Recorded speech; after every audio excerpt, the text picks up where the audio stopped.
Assalamualaikum warahmatullahi wabarakatuh. Alhamdulillahirabbil alamin. Allahumma shalli ala sayyidina Muhammad wa ala ali sayyidina Muhammad. Segala puji bagi Allah yang kembali mempertemukan kita dalam Majelis Ilmu Damai Indonesiaku, di mana dalam kesempatan kali ini terselenggara atas kerjasama TV One bekerjasama dengan Sekolah Insan Cendekia Madani BSD sebagai wujud nyata dalam berdakwah, dalam bersama-sama berdakwah. Dan tentu saja dalam kesempatan kali ini kita menghadirkan guru-guru yang kita cintai yang alhamdulillah telah hadir bersama kita, Ustadz Abdul Samad dan Ustadz Dasaat Latif, yang akan mengangkat tema berkaitan dengan karakter hamba Allah yang terbaik. Jadi yang perlu kita tekankan di sini adalah yang terbaik. Banyak memang yang baik, tetapi ada yang paling baik di hadapan Allah. Itulah yang akan kita kupas dalam kesempatan kali ini. Dan tentu saja, insya Allah dalam segmentasi yang kelima nanti kita akan menjawab pertanyaan-pertanyaan yang berkaitan tema kita. Dan inilah Damai Indonesiaku yang dipersembahkan oleh Sarung Wadimor, tentu sarung kita. Selamat mengikuti. Assalamualaikum warahmatullahi wabarakatuh. Alhamdulillahi rabbil alamin. Wabihi nasta'inu ala umurid dunya waddin. Ashhadu an la ilaha illallah. Wa ashhadu anna Muhammadan abduhu wa rasuluh. Allahumma salli ala Sayyidina Muhammad. Wa ala alihi wa sahbihi ajma'in. Amma ba'd. Faqad qala Allahu subhanahu wa ta'ala fi kitabil karim. Wa huwa asda'ul qailin. A'udzu billahi minasyaitonir rajim. Bismillahirrahmanirrahim. Ya ayyuhalladzina amanu dukhulu fis-silmi kaffatan wa la tattabi'u khutuwatis syaitan innahu lakum adu mubin. Wahai orang-orang yang beriman, masuklah engkau ke dalam Islam secara sempurna dan janganlah engkau ikuti langkah-langkah setan, karena sesungguhnya setan itu musuh yang nyata bagi kalian. Dan percaya pemirsa yang saya hormati, meskipun kita lagi dengar ceramah dan kita berada di masjid, jangan pikir tidak ada setan di tengah-tengah kita. Ini ada setan di tengah-tengah kita, bentuknya bukan pocong, bukan uka-uka, tapi apa setan yang ada di tengah-tengah kita bentuknya handphone. Maka ibu-ibu simpan dulu HP-nya. Kita dengar dulu ceramah ya. Ibu-ibu yang pegang HP selama saya ceramah, saya doakan suaminya kawin lagi. Apa? Makanya simpan itu HP-nya. Ibu bapak saudara-saudara sekalian, nah banyak kesalahan berpikir kita tentang manusia yang baik.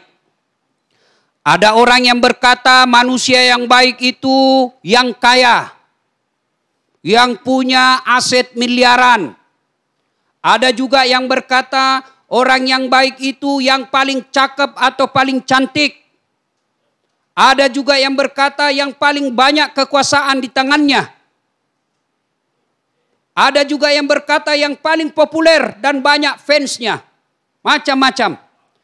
Ternyata kaya, punya jabatan, populer, kemudian punya kekuasaan, terangkum dalam satu diri manusia yang bernama Fir'aun. Dia kaya, tinggi jabatannya, banyak pasukannya, populer. Tapi apa dia mulia? Dia hina di hadapan Allah dan hina di hadapan manusia. Mana buktinya hina di hadapan manusia? Tidak ada manusia yang senang sampai detik ini. Mana buktinya Ustadz? Sampai detik ini tidak ada orang yang cinta sama Fir'aun, yang senang sama Fir'aun. Tidak ada yang berkata, "Wih, kasih nama anakmu Fir'aun." Iya kan? Mana ada orang mau dikasih nama anaknya Fir'aun? Padahal Fir'aun kaya. Padahal Fir'aun penguasa, raja di raja. Kemudian dia populer, punya kekuasaan. Tapi satu kelemahannya yang membuat dia hina di hadapan Allah. Apa gerangan? Karena dia tidak percaya kepada Allah Subhanahu wa ta'ala. Maknanya orang yang kaya, orang yang punya kuasa tak terbatas, punya popularitas seluruh dunia mengenalnya. Tapi kalau dia tidak percaya kepada Allah dan keyakinan kita umat Islam, la ilaha illallah Muhammad Rasulullah, sesungguhnya dia bukan manusia mulia. Jadi syarat untuk menjadi manusia mulia, manusia yang baik, syarat yang pertama dia percaya tiada Tuhan selain Allah dan Muhammad adalah utusan Allah. Ini dulu syaratnya. Karena kalau dia kaya saja, tapi tidak percaya kepada Allah, apa bedanya kita dengan Fir'aun? Dia cerdas saja, tapi tidak percaya kepada Allah Subhanahu wa Ta'ala. Justru kecerdasannya akan menyengsarakan manusia. Kaya, tidak percaya kepada Allah, maka dia kumpul-kumpul kekayaannya, investasi terus sampai diimpus. Ya, dia enggan berbagi, maka dia kena sindiran at-takazur. Berlomba-lomba memperkaya diri, enggan membayar zakat, enggan membantu sesamanya manusia.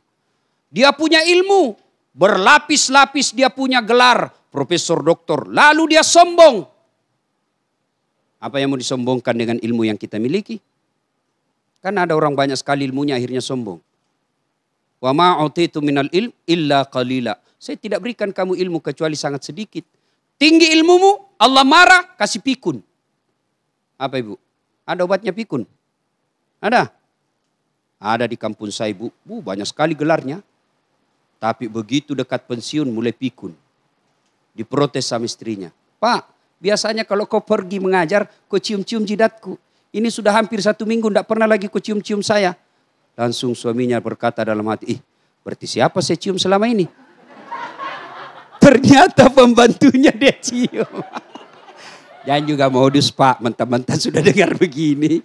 Ilmu kalau dia sombong, tidak ada di hadapan Allah Subhanahu wa Ta'ala. Populer. Kalau dia sombong, tidak beriman kepada Allah, popularitasnya akan menyiksa dia. Pernah baca kisahnya orang-orang populer ibu? Pernah? Lihat itu Ronaldo. Kenal Ronaldo ibu?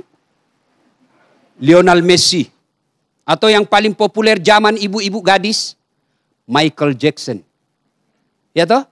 Menderita dia karena popularitasnya. Bahkan dia palsukan mukanya. Kemana-mana dia sembunyi. Kemana-mana dia lindungi identitasnya. Dia rahasiakan identitasnya. Kenapa? Karena dia tersiksa dengan popularitasnya. Tidak percaya? Tanya guru kita Ustadz Abdul Somad. Oh, menderita beliau Pak. Kadangkala pakai topi, pakai masker, jaket, sembunyi-sembunyi datang. Kenapa? Menderita kita dengan popularitas. Saya juga kadangkala rasakan. Lagi makan, tiba Ustadz, selfie Ustadz. Orang lagi makan diminta selfie. Selfie Ustadz, ulangi Ustadz, kabur, ulang lagi Ustadz, kabur. Ya, jadi Bapak Ibu Saudara-saudara sekalian, pertama kalau mau mulia di sisi Allah, dia harus beriman kepada Allah.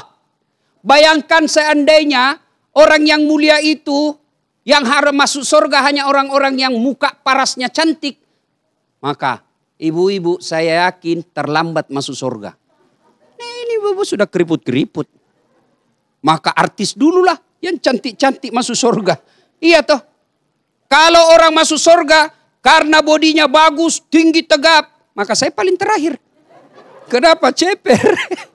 Alhamdulillah. Kemuliaan itu bukan itu semata. Tapi kemuliaan itu kata Allah, inna akramakum indallahi atqakum. Yang paling mulia di sisi Allah adalah yang paling bertakwa. Masih mau jelaskan tapi Ustadz Agung sudah berdiri. Tandanya sudahi Ustadz. Terima kasih. Menarik sekali apa yang telah dijelaskan oleh guru kita tadi, tetapi yang jelas kita ingin mengetahui sesungguhnya lantas bagaimanakah karakter atau ciri-ciri orang yang disebut orang yang terbaik di hadapan Allah. Insya Allah kita akan sampaikan selepas pesan-pesan berikut ini damai Indonesia yang dipersembahkan oleh Sarung Wadimor, tentu sarung kita.